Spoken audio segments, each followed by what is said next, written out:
In April this year, Sri Lanka's central bank announced an interest rate hike of 700 basis points, the highest in the country's history. The move, arguably one of the most strict policies of the time, was taken to curb the rise of inflation.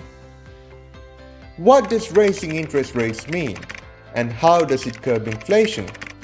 Let's find out.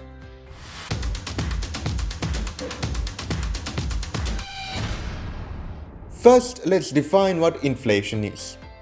According to Investopedia.com, inflation is the increase of prices, which also translates to the loss of buying power. Let us give you an example. Let's imagine a person named Kamal. He goes to a store and buys groceries worth 100 rupees. At the counter, he pays 100 rupees and takes these items home. A year later, he returns to the same store to buy the same items, only to find out that this time the same items cost him 105 rupees. As a result, he has to pay 105 rupees at the counter to take these items home. He has encountered a 5 rupee increase per 100 rupees, which can also be expressed as a rate of inflation of 5% over the year. Central banks like the Central Bank of Sri Lanka and the Bank of England set yearly inflation targets. Authorities often aim to maintain yearly inflation around 2 to 3%. However, in some instances, countries fail to meet this target.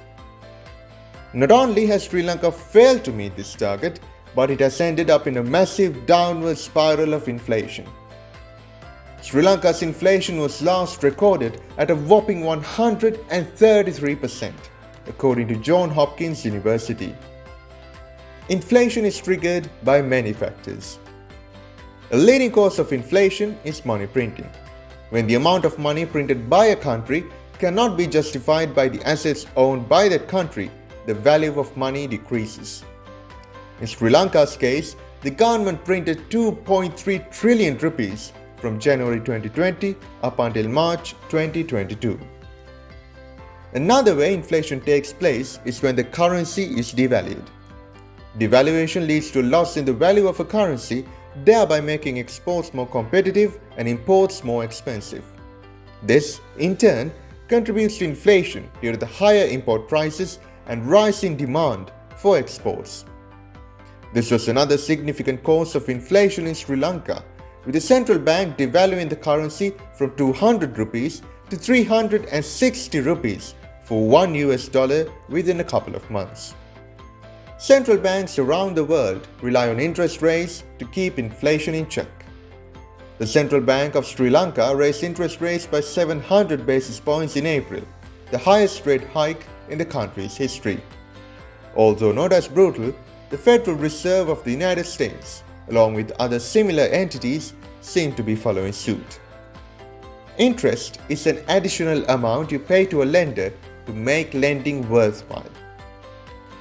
Let's say you borrowed 100 rupees from a bank at an annual simple interest rate of 5%. This would mean that upon returning your 100 rupees to the bank after a year, you have to pay 5 rupees extra to the bank. In the same way, you'll get interest as a reward for depositing money in bank accounts.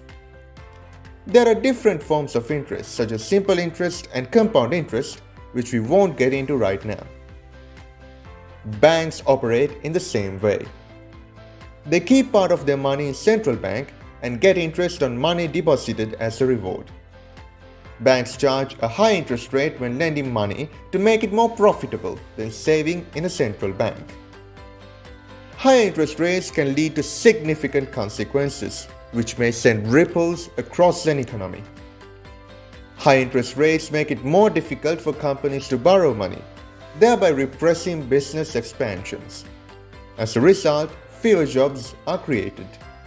When fewer jobs are created, families earn less money, which makes them wary of spending.